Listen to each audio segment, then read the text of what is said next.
You're listening to the Absolutely Cosmic Podcast. Welcome, ladies and gentlefrog, to the Absolutely Cosmic Podcast, where we talk anything self-improvement from the nerdy perspective. I'm your host, Joshua Salgado, and today we'll be talking about something that's extremely important, and I think is talked about a lot, but is used just for views: how to change and improve your fitness. With the new year comes new me. I hate that saying, but the truth is a lot of people have these fitness goals and they don't know how to get there. They don't know the basics, the bare minimums that they should use to be able to get there. So this is going to be jam-packed with a lot of content. We're going to go from the mindset to the basic understanding of calorie consumption and nutrition from a very basic rudimentary perspective. And then finally, we're going to talk about some of the tools that I utilize to be able to consistently gain muscle on a bulk, as well as remain kind of lean, but also on my cuts, lose fat relatively fast and be able to still maintain your muscle mass, because that is the key. If you're gaining lean mass, you want to maintain that, right? Everyone wants to have a little bit more muscle on their frame, whether it's for strength, whether it's for just looking good, or a little bit of both, right? So that is the important part. And with more muscle mass leads to being a much more healthy individual and a much more capable individual, which in terms of self-improvement are very valuable. So let's touch upon some of the mindset that you need to carry and what is important. So first of all, I have a formula that I've written out. Repeated action over a period of time equals an increased result. Why is this so important? Because if you follow that formula, you will get somewhere eventually. Repeated action over a period of time equals increased results. So if you look at it from a fitness perspective, you look at it from a life perspective, whatever it is, right? You look at it from that perspective, it's the truth. You will gain and you will increase, you will get better at something over a period of time if you're repeating your action, right? Again, I had a conversation with a chaplain actually quite a few months ago, and he said that it's not the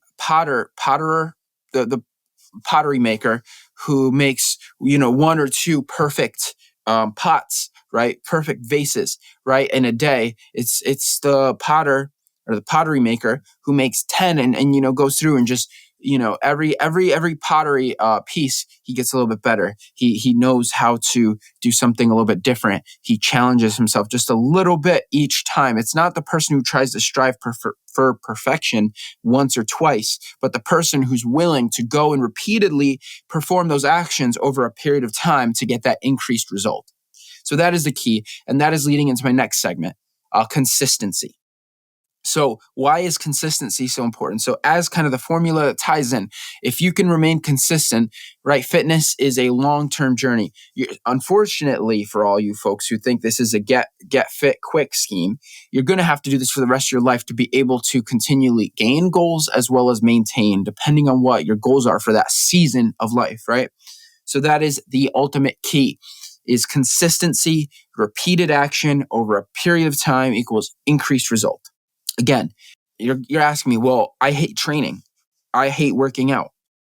I don't share that with you, but there's aspects and there's days where I don't want to do it. And what are some things that I do personally within my mind, or setting myself up from a mindset perspective to be able to go work out, almost every day, 6 days a week, 5-6 days a week?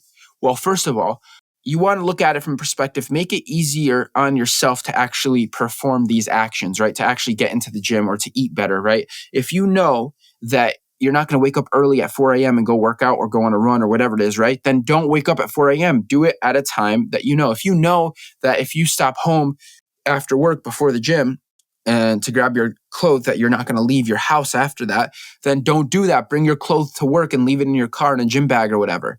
Things like that. If you know that you're not going to do your cardio at the end of your workout, then do it at the beginning. A lot of people I'm probably going to get a lot of flack for this, because people are like, well, yeah, then if you do your cardio at the beginning, you're not going to get the gains. Listen to me. I understand that you may wear yourself out. You may, because you're putting so much energy into the beginning, you may get some fatigue when you go to your weight training. But the reality is this, again, that if your goal is to hit your cardio right? And weight train. But you know that if you weight train first, you're not going to get your cardio. I'd rather hit both of my daily goals of doing my cardio and weight training and maybe not be able to lift, as intensely, right? But here's the thing is intensity is subjective for the day, right? That's another mindset. Every day, you're not going to be able to just go balls to the wall, freaking be like a freaking, buffalo and lift 5,000 pounds. I doubt any human can actually lift 5,000 pounds. But you know what I'm saying? The intensity level is going to be subjective for that day at the gym. If you've trained, 5 days and it's your sixth day in the gym and your body's sore, maybe go to the gym, maybe hit your workout, but don't go go to where you can handle. Don't hurt yourself. You know what I mean? You're not going to be able to maybe hit a PR. You might, who knows? But you biologically, you might not be able to hit that PR because you're already fatigued. Maybe it's just a cardio and stretch day if you're really beat up. You know what I mean? So that is also the key. So make it easy on yourself. Find a way to actually get into the gym. Find a way to actually eat better. If you know that you're not going to, stick to a diet because you got a lot of sweets in the house or whatever it is that's your weakness, ice cream or candies or cookies, right? Throw those out. Give them to somebody. Give them to somebody who doesn't care about their fucking health, right? That's the key, honestly. That is the honest to God key, is just make it easy on yourself, because in life, we're already being pulled 8 different directions. And a lot of times when we start to get uncomfortable by our own hand, right? If I'm trying to improve myself and I'm saying I'm going to consciously improve myself, whether it's fitness or any other pillar of life, right? If I'm going to improve myself, right, I'm consciously making the decision to get uncomfortable and to get into that point of where you may or may not fail, where it may take some learning curves, right? So you're more likely to back out of that than say if you're mandated or obligated to go do something that makes you uncomfortable or grow as a person, right? If that makes sense. So again, make it easy on yourself in that way. That's kind of a hack. It's like, if you know you're not going to go to the gym after work, if you stop home to get your gym clothes, then bring your gym clothes with you, bring your water bottle with you, bring your headphones with you, and get in a habit of that, right? If you know that you're not going to eat breakfast, but you're trying to gain muscle and those extra calories are really going to help you out, right? You're trying to gain weight, and you need breakfast, obviously, to gain weight, right? And we'll get into it, but we'll simplify it. But you need that extra meal for extra calories, right? So that you can consistently keep in a surplus. Then guess what? Maybe set the day up the night before with whatever it is that you need to cook, or maybe cook something or make a sandwich the night before for breakfast.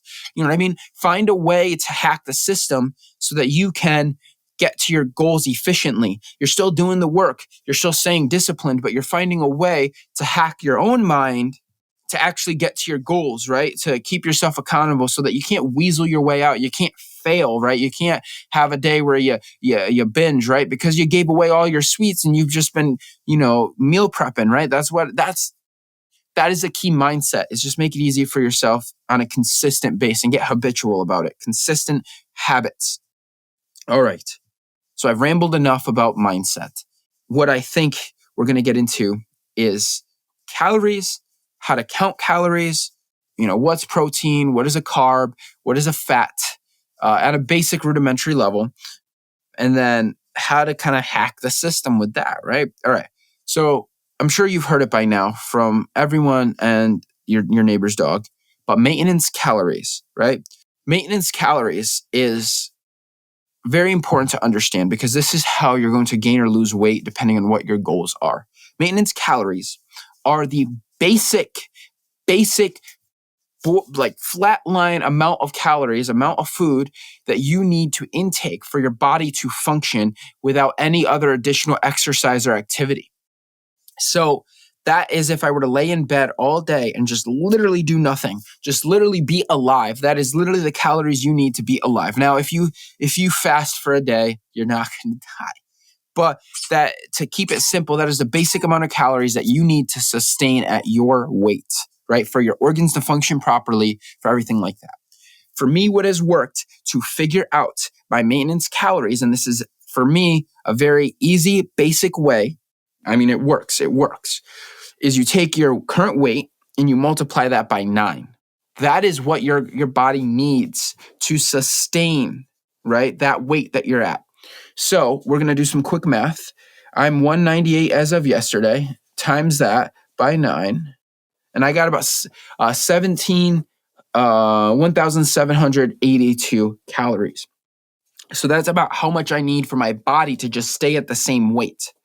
So if you go above that by any means, 50, 100, 500 calories above, you're going to gain weight at some point. It may take a little bit of time, and this will devolve into the next segment real quick.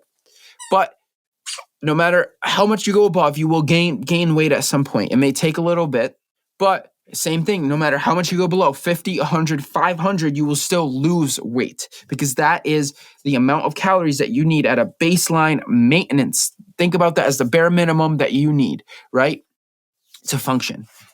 All right. So from there, why is it that some people will go into a higher surplus or a higher deficit, or can lose weight at only 100 calorie deficit? Well, first of all, again, repeated action over a period of time, right? Time is your best asset, is your best tool in life. But when it comes to fitness, utilizing time rather than sheer just freaking bull in a china shop mentality, using time to be able to get to your goals and chipping away, right? The great sculptors of ancient Greece did not, just slam their hammer really hard or knock the granite over really hard to chip a bunch away to get this beautiful sculpture. They chipped slowly. They did their little, art things, right, as they went. They did not just, all in one, right, hit, right? So time is your best asset. So keep your deficit or your surplus small to minimize muscle loss and to minimize fat gain, right? So for me personally, I don't ever really go up over a 500 calorie deficit unless it's like a extreme mini cut that I will do during a bulk or something like that, just to and it's more or less just to give my digestion, my gut a little bit of a break, because usually to get to anything above 500, I have to fast. All right. But I digress. So the next segment that I was referencing earlier, why is it that some people, take longer than others? Well, if I have a 500 calorie deficit, if I do that for 7 days, theoretically, I should lose 1 pound of fat, because a pound of fat is worth about 3,500 calories. So if you're in a 500 calorie deficit, you should lose theoretically about 1 pound of fat if you're in a 500 calorie deficit per day. Now, here's the thing. I mentioned over a period of 7 days, right? Why did I mention that? Because some people, and this is where calories are really cool, is that you can utilize weekly caloric intake. So if I take my 1,782 times 7, I need about 12,474 calories to be able to maintain my weight per week. Right? If you start looking at it again as a time asset. So if one day I eat 3,000 calories, I would just have to be in a deficit for the rest of the days to maintain, right? And not gain anything, right? So that is how you can start thinking. If I know that I want one cheat day a week, and it's going to be maybe a cookie or something, or an extra meal, or even if you want to ball out and like double your daily intake of calories, then you'd have to fast a day. Now, I don't recommend that, but for the sake of just basic mathematics, right? Not getting into any of the weeds that may make this controversial and someone's going to make a freaking, this influencer's stupid kind of piece. The key is this: utilizing time and utilizing your calories kind of go hand in hand. Think about it from a weekly perspective. Think about it from a monthly perspective. Weeks lead into months, months lead into years, years leads into decades, decades leads into centuries. You know what I mean? So think about it from a longer term perspective. If I'm in a caloric deficit weekly and I lose about 1,000 calories weekly, and I may not lose 1 pound of fat per week, but the slower the fat loss, the more easily muscle retention is. And so here's the digression. If you're above 15, you're at like your 20, or if you're 20 above, focus on fat loss. Focus on being a little more aggressive on losing weight. Now, don't go to the extreme where you can't function daily, but if you can do extra exercise, you can do, a little bit heavier, a little bit more intense weight training. Do that to burn a little bit more calories. If you can eat better and stay at that, 500 below that maintenance calorie and do an extra few hundred calories in cardio, and then your weight training is going to be a few hundred calories potentially, you will start to see results, right? Really, muscle loss is more focused for the people that are 20% and below, and then especially for the people that are 15% and below. Well, yes, you want to be worried about that. When I started my cut a few weeks ago, or more than that, a few months ago, I was at about 25% body fat. So I wasn't too worried about losing muscle because either way, even if I fasted, which I was utilizing that, which we'll get into later, even if I was fasting, I was still using that extra calorie loss, and I wasn't really losing muscle. And it's different for everybody. Again, if you have a faster metabolism, you burn fat a lot faster, you might have to be a little more wary and careful. And that's where experimenting with your nutrition kind of comes in. So, yes. So we'll get into it. So just for shits and giggles, I would like to go over how many calories per macronutrient, and then we'll define what a macronutrient is. So you have 4 calories per 1 gram of protein, you have 9 calories per 1 gram of fat, and you have 4 calories per 1 gram of carbohydrates. Now, those are your 3 main energy sources, which other than that, that's known as a macro. So your macronutrients are your main energy sources that your body utilizes for the most important functions, right? Your micronutrients, think of it like your vitamins, think of it like your minerals, think of it of like your electrolytes, things like that aid in the function that'll enhance the function of your body, but they're not necessarily required to live. Like if I don't have, my macronutrients for a certain period of time, I will eventually die. Whereas if I have my micronutrients, you can go a lot longer. You might start having medical issues. You might start being kind of feeling crappy if you start losing your micronutrients. But those aren't necessarily required to survive. You know what I mean? So why is this important? Enable muscle building, right? Or enable the right nutrients for your body. And again, play with it to see what works. But for me personally, I stick to 1 gram per pound of body weight or about 200 grams a day of protein. And then I basically fill in the rest of my calories with whatever else. If I eat a lot of red meat, that's pretty fatty. So I usually get my fat intake there pretty well. And then carbs, I just fill it in whatever calories are left over. To lose weight, focus on the calories. If you want to gain muscle, focus on the calories. But at the end of the day, if I eat 1,700 calories of Twinkies versus 1,700 calories of a balanced diet with animal proteins, carbohydrates, and a good amount of healthy fats, my performance is going to be better, which means I'm going to have a better ability to engage those muscles, as well as if my performance is better, I'm more likely to have more intense, more calorie burning workout, right? So you can see where I'm getting at, right? Calories in, calories out to lose or gain weight. Like that's the key. But you're not going to gain weight, you will gain weight, but you're not going to gain muscle eating, 1,800 calories at a 1,700 calorie maintenance, if that makes sense. And, 100 calorie surplus of Twinkies is not going to help you gain muscle unless you're already hitting, your maintenance calories of what you need to eat. And that extra 100, you just need something to help you get there, right? So that's the key. That is the ultimate key that you should be looking into from that perspective. So let's go into some of the tools that I utilize to be able to get better workouts, to be able to challenge myself, and to be able to stay in a calorie deficit. So when I'm in a cut, usually I engage in a lot of cardio, right? I don't recommend that. I'm just an idiot. The key is what you should do. Do as I say, not as I do. No, I do. I know that cardio training is good for you, and I don't do it when I'm on a bulk as much because I'm trying to gain muscle. So that's kind of the dichotomy of why I do it more when I'm on a cut. Kind of catch up for lost time, So one tool that I use is intermittent fasting, and we can go into it as much as you'd like. But I think the most important thing to understand is that intermittent fasting is a way to stay in a caloric deficit. It gives your stomach and digestion, your intestines and stuff, a break from digesting so much food for that period of time. So you're reducing a little bit of inflammation right there, right? You're reducing a little bit of your body's need to work that intensely constantly from the digestion, so that bloat. But you're mainly in a caloric deficit, and that's the key. You're in a caloric deficit for a longer period of time. And then, it's harder to eat if you eat like one meal a day, let's say. It's harder to eat, 5,000 calories in one meal than it is to eat throughout the whole day, picking at things. You know what I mean? There is some benefits to intermittent fasting, things like autophagy, which there's limited research right now, but the research that they do have is showing that this autophagy is actually really good, potentially cancer reducing or preventing bodily functions.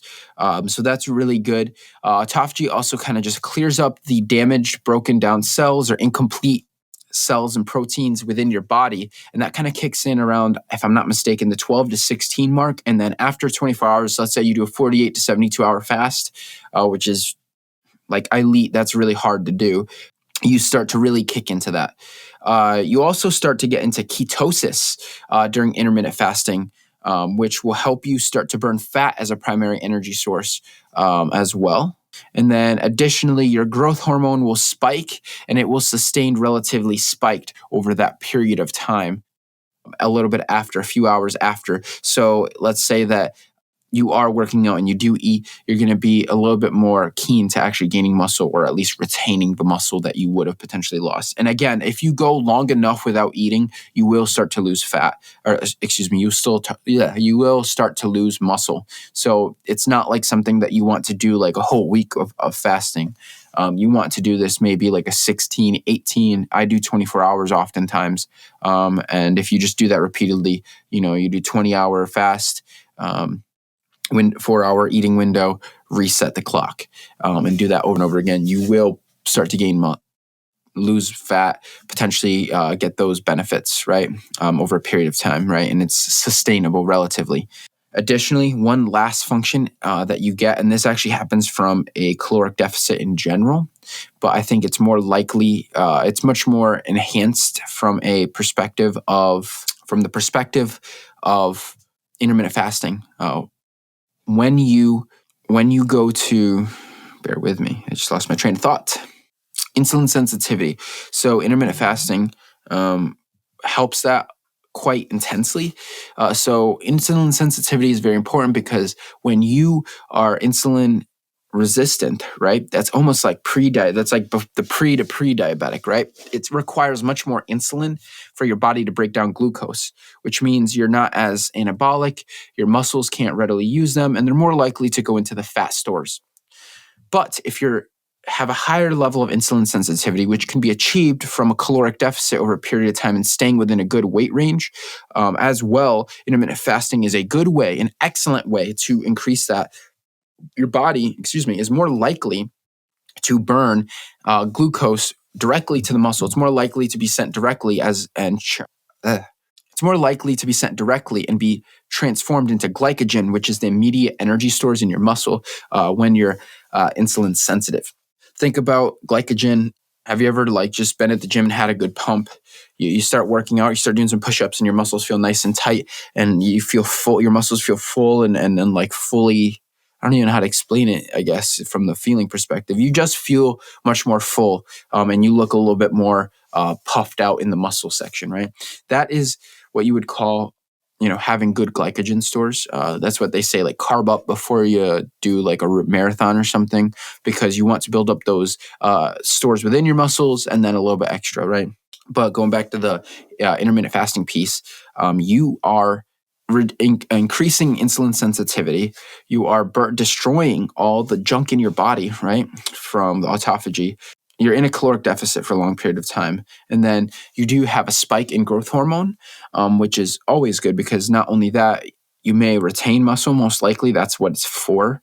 But it may actually help you when you go back into your refeed and your training to help increase muscle development. And that is definite. Sleep is a very important, and it's an excellent tool because sleep is how we recover. It's how we beat our bodies up in the gym. We beat our bodies up with training, and then you got to go to sleep. It's a recovery process. So trying to get the most deep REM sleep will help you just recover better. And you're not going to feel fatigued. I've noticed personally that if I'm working out intensely, I usually want to take a nap a few hours after my workout. But then additionally, I also, if I can't sleep very well and I'm trying to train intensity, my ability to work out in the gym reduces, my progress over months reduces. So that is really important. workout wise, some of the tools that I utilize supersetting. Like every workout that I do, I utilize supersetting. For instance, yesterday I was doing the hack squat or the V squat hammer strength machine. And I realized that I got to save on time as well as you save on intensity, because think about it, you're packing more in workout, more challenge, more exercise into a shorter period of time, so you're challenging. So my rest period, I started off doing 3 sets of 12 and then went to 3 sets of 10 and then went to 3 sets of 5 and then I went to 3 sets working up to a PR. So in between all of those, in between all of those, I was doing hammer curls on the mini barbells that they have at the gym. And you're going to be like, well, that makes no sense. Legs and biceps. What I was trying to get at essentially was peripheral heart action, essentially working 2 muscle groups in 2 totally different parts of the body. There's some theory that could increase your circulation because your body is trying to get a pump in 2 different parts of your body, so your blood's moving, right? As well as I'm just burning more calories because before I get to rest between every set, I have to do an extra exercise while I'm already fatigued. And then additionally, I can save time, right? If I'm doing a 12 set exercise, right? I have plenty of time to hit a few other things. Again, also what I like to do is my warm-ups, I'll do calisthenics. Why do I do that? One, because I'm priming my body, I'm warming up, I'm getting the blood flow going, I'm building up, but I'm also pre-fatiguing. And here's the tool that I use additionally from just pre-fatigue. What I do personally is if I know that I'm going to hit a large compound movement like a deadlift, I will go and do lat pull downs and seated cable rows before I hit my deadlift. And I'm going to get a lot of people hitting me. Oh my God, Josh, that makes no sense because now you can't go as hard on the deadlift. Here's the thing. It's not just about freaking pulling weights and going freaking ham on everything. Sometimes you got to be a little more strategic on how you engage your muscle. What you need to think about it is that if I can pre-fatigue my lacking areas, right? And this, I guess, is more from a hypertrophic standpoint, is that if I can engage those muscles from a earlier way, right? Fatigue those muscles before I get to the larger compound lift. Not only am I challenging and training those muscles isolated, but then when I go to a compound multi-muscle, multi-motion lift, right? I'm already pre-fatigued. I'm already having the pump and vascularity in those muscles, right? So I'm more likely to get better training than just having them as a secondary exercise. Another good exercise, I guess, set is for me, I have extremely small calves because I was born with bilateral club feet, had surgery on them, which kind of lengthened and stretched them out, right? So I have really, really small calves, and I'm trying to work on it on the leg days. But what I've found that I engage my muscles much better is that what I will do is I will do hamstring curl, and then I'll do RDLs, which are just straight-legged deadlifts with dumbbells, just to get that dynamic stretch, and I superset those. And then my second exercise will be calf raises till failure on a seated calf raise machine, because due to my feet immobility, I can't really get on my tiptoes very well. So I utilize that, and then from there, I will go and do my squats or go do a compound lift like a leg press or something. Mainly focus on quadriceps, which are your thigh muscles. Again, because I've already pre-fatigued the muscle systems, if you call it, within the calves and then within the hamstrings, those 2 systems, the back of your leg complex essentially, are getting hit while you're doing your squats. And they're getting hit harder than they would if I just went straight and flipped the training program around. And I've come to this conclusion without having to write down, without having to have this formulated program. I just realized that if I go to the gym, I'm going to get a better workout doing it this way. It may not work for you, but if you want to try that, if you're plateauing in the gym, those squats, those deadlifts, those whatever compound movements that I hit afterwards have been some of the most challenging. I can't go up in that weight, so it's a fight. And I'm able to do those compound lifts and really hammer down those larger muscle groups as well as hitting those small ones. And I've seen a lot of growth like that. And I've just, again, hit those muscles a lot harder. And I feel like it kind of saves time because now I'm getting the training from those accessory movements, and I'm kind of multiplying it within my compound movements. And again, it may be bro science. This is essentially bro science because this is what's worked for me. But I strongly believe in pre-fatiguing. You're lacking muscles, right, within an accessory workout with a compound stretch or a dynamic stretch, and then going into your larger compound movements that are going to challenge the larger muscle groups or a different muscle group within that, pull day, right, or that split day. Again, think about it. Supersetting. If I'm doing lat pull downs, I'm going to go do pull-ups. And I've noticed that my pull-ups have increased the quality in form as well as in my ability to do more pull-ups whenever I do lat pull downs and seated cable rows, and then go do pull-ups as a superset in between each of those main resistance training sets. So really play with supersetting, but as well pre-fatiguing the smaller muscle groups before you get into larger compound movements. It's really going to help you essentially get in and out of the gym. It's going to help you get a more intense workout without having to be a freaking ox lifting heavy weight. And it, again, depending on your goals, but I've noticed that my strength has increased when I focus on those lacking muscles, because now those lacking muscles are less likely to do something called synergistic dominance, which means another muscle group is taking over for what should be that lacking muscle group because it's not strong enough or it's not malleable enough, stretchable enough, essentially flexible enough. So again, working out is always an experiment, and it should be optimized for each person. Personal trainers that I know from big box gyms will give a blanket training program to a lot of their clients sometimes.